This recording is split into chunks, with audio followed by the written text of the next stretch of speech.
back over to Guy's. I'm not sure how well you can hear me right now. Hopefully it's pretty good. We're going to check the car back on the dyno. Definitely feels stronger about 4,000 RPM. So hopefully the tubular manifolds have helped free up a few horsepowers, a few ponies. Obviously we lost when we fitted decats. We dropped to 180 something, which could have possibly been a dirty math. So we've cleaned that, fitted tubular manifolds, and yeah, see how we get on. Catching them out. Hey guys, smile for the camera.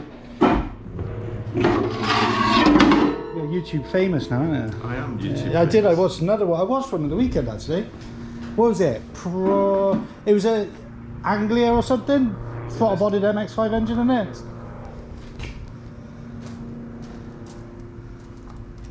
What do you reckon, Guy? How much more power has it lost? More? More. Do you reckon more? Do you reckon it's lost more? No, I was questioning more. No, okay. Oh. Right, let's drop it in. You still didn't answer. What do you reckon it's going to do? More or less? Or the same? Well, if we can get it back up to where it was, that's Yeah, there would be that. it smells nice in here. Oh, really?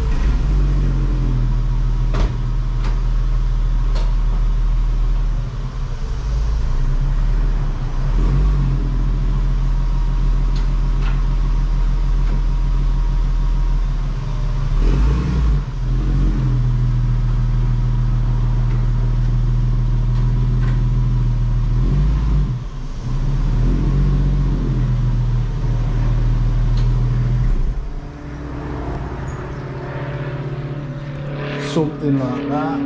How we testing for AFR settings? Oh, I've actually got on the manifold there are, but we'd have to probably get right underneath it. You can stick it in the tailpipe, it'll give you some up. But the manifolds do, if we go further in the future, have bosses in them. Can we go plug and play? They probably do a plug and play with this. You reckon?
Should we tune it at some point?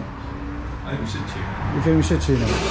What, with a big hull set? With a big hole set. So I just skip out the tuning in the middle and just go straight for the turbo? Might not be a bad idea. 205 vehicles, turbo. And then, so the best run of the previous session was...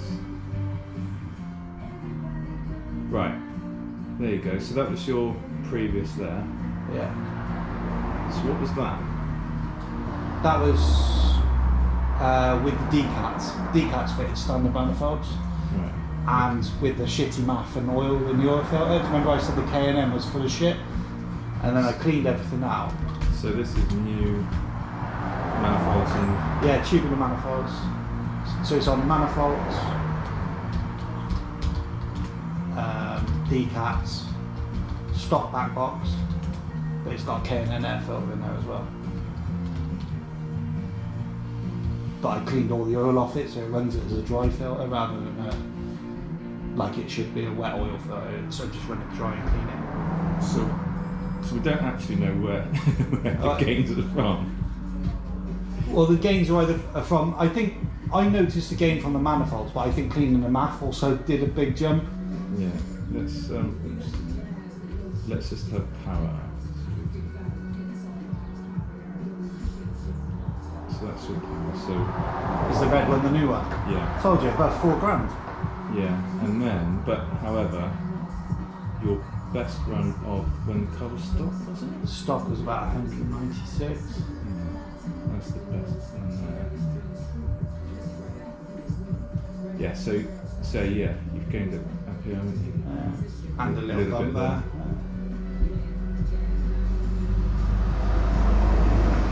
Yeah.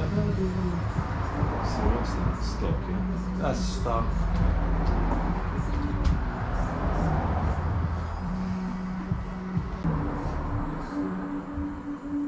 Yeah, it's definitely made an improvement, isn't it? It definitely seems more eager about. Well, that's 10 horsepower on the top. Yeah, right on top. I want it to rev to like £7 grand. I mean, like 10 to 8 horsepower at the top. nice. So they definitely do something. Previous comedian and producer shares his album with us temps. Also, his mobile soul plays. Well, we need to get a tune on it now, then, don't Yes. Telling some part of knowledge as Alex Worries on the way as well. All of the news is 5:30. BBC Radio 6 Music. I'm Catherine Cracknell. Commuters are facing another difficult So, journey home with what I do is I do 2 printouts. Yeah. One with just power and one with just torque. Yeah, sounds good. Yes. It'll be interesting because a lot of people say when you start modifying, you sacrifice bottom end for top end. Be interesting to see if it's actually lost anything notable bottom end. I mean, to me it feels quite strong all along, but you tend to live at the top anyway when you're pedalling along. It's not like it's a massive engine car that you use the torque of it. When you want to make motions, you sort of rev it. Can you see the differences there? Black something and something. Black, red and blue, or purple. So, is this torque or power? Torque. It did. It's got less torque here. New figures cast doubt on the government's ability Oh, actually no. Which one's? Our latest one is the black. Oh no, it's got torque, more torque all the way along. All the way along. Yeah. That's more torque from 2000 RPM. It's got the same at about 28. It's more torque all the way along. So anyone that's going, you lose all your torque at the bottom. That's just made torque all the way through. And then from 4,200 RPM, it's all more torque all the way through again. 6 times more likely chance of a serious knee injury. If you look at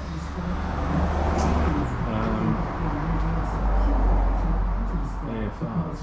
the MCL injury particularly over the last few years, and studies are still nascent and So we've only got necessarily this delved one. deep enough to tell us what that is. With just 50 days to go before the football tournament gets underway, 12 and a half, sportsministers from 12 and a 5 half, countries, including the UK, down to have 12s. urged broadcasters to reach So yeah, you've probably gained by leaning it off a bit. FIFA threatened a top European end. TV blackout if broadcasters don't improve their bids to screen matches. Nice. Academics at Cambridge University say 15th 10.89. century manuscript has given a rare glimpse of It's quite fucking rich, really. Or is that normal for an internet? That's rich. So yeah, like Yeah, boosted yeah. stuff for 11.5. Yeah, I was going to say that's what I mean. Yeah, That's yeah. quite a lot there, isn't it? So there's a you know, just an unknown engine to me, you know, NA, I'd start at about 12.5. And that's where your target would be. That's where I'd start targeting, and then you know, for customers that's like, look, I want to see if we can get any more, then I'd go to like 13, 13 and a half we could try.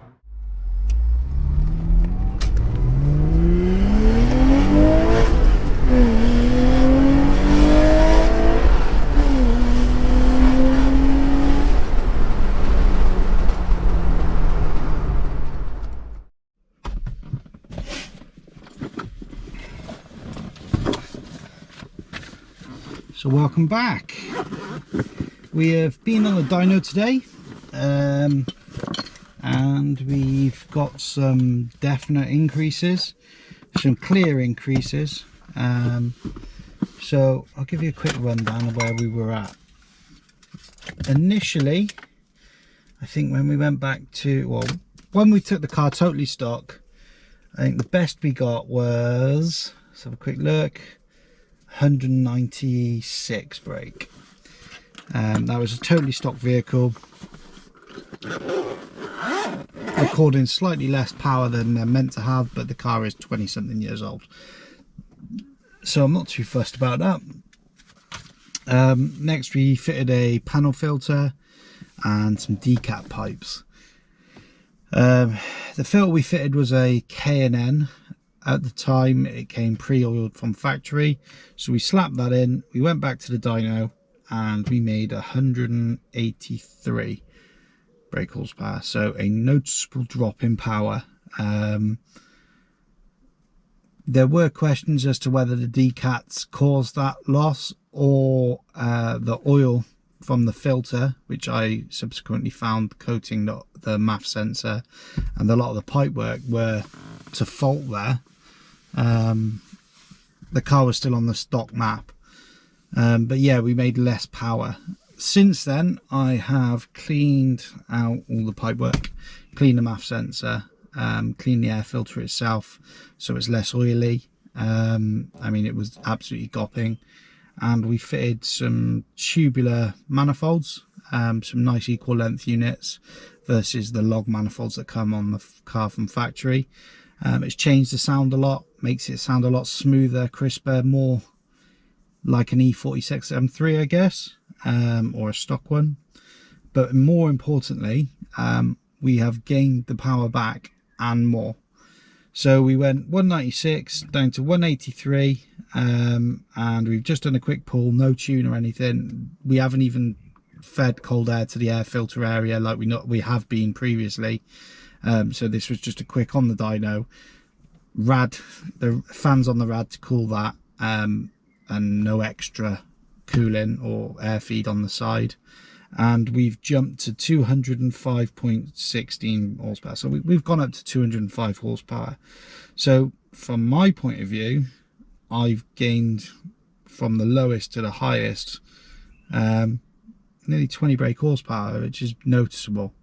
Above 4,000 RPM this thing really wants to pull now, and it could do with a higher rev limit really, because it's still pulling right round at the top. Now 205 horsepower isn't massive, but when you've kind of gained 20 brake horsepower from cleaning the air filter, MAF sensor and fitting some manifolds, the jump is noticeable. The car is very willing above 4,000 RPM now,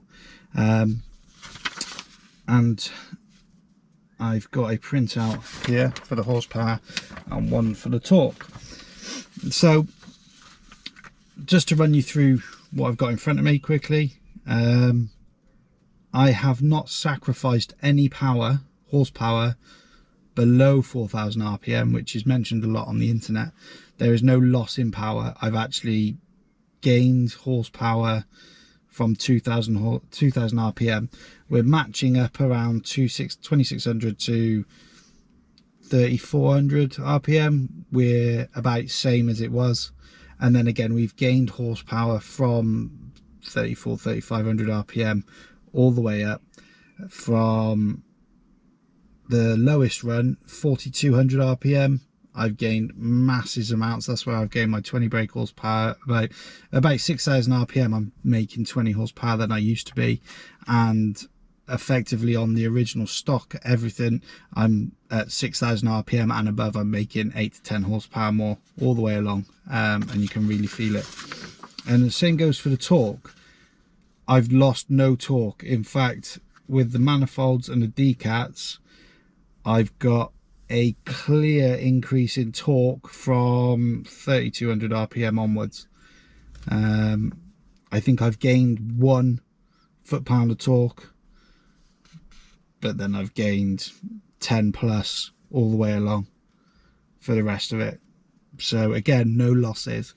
A lot of the internet stuff that I've read says, oh yeah, you'll gain a couple of horsepower top end at the sacrifice of everything below 4,000 RPM, and on the road and on the dyno graphs, that's not the story I've got here. Nothing but gains. But anyway, so I'm really not sure what to do next with the car. There's the possibility of putting a turbocharger on there and boosting the 2.5 engine that I've got in here. That could go very well or very badly. I'm still not sure what I want to do. The other option is to maybe change the inlet manifold for a 2.7 3.2 one, if that's even an option, and maybe a different throttle body. I can't see the inlet manifold and throttle body being a restriction currently, but if anyone else has got any suggestions of what I could do next on the intake side, that'd be great. Something proven would be good. I think the later generation 3.2s, I think the anniversary comes with the later 987 intake on them, or airbox, but I'm not sure. Other than that, it looks to be tune time. We did plot the timing and the fueling on this car, and it's actually quite rich top end. It's probably for longevity of the engine, but we're dipping into the 11s on the AFRs, which is really rich for an NA car. 12.5-ish should net some more gains top end, but we'd have to have a good listen to it at the same time. But yeah, suggestions on a postcard of what else I could do next. I really like the way the car drives NA. Coming from a person who loves turbo motors, I'd love nothing more to have 280, 300 horsepower in this with a turbo bolted on. But if it makes it less fun to drive quickly on the back roads or on track, then I'm not sure I'd be really willing to go down that route. It sounds like a funny one, you know. The chassis is great, the power it's got is great. Some more of it in NA form, which makes it a lot easier to drive quickly, would be great also. But yeah, not sure what to do next. Suggestions down below, that'd be great. But yeah, I hope you've followed along through the bolt-on tuning section that we've just done. Yeah, decats, tubular manifolds, air filter, clear gains or with no tune now. Like I say, 20 brake horsepower up from my lowest point, definitely noticeable increase. So yeah, what's next?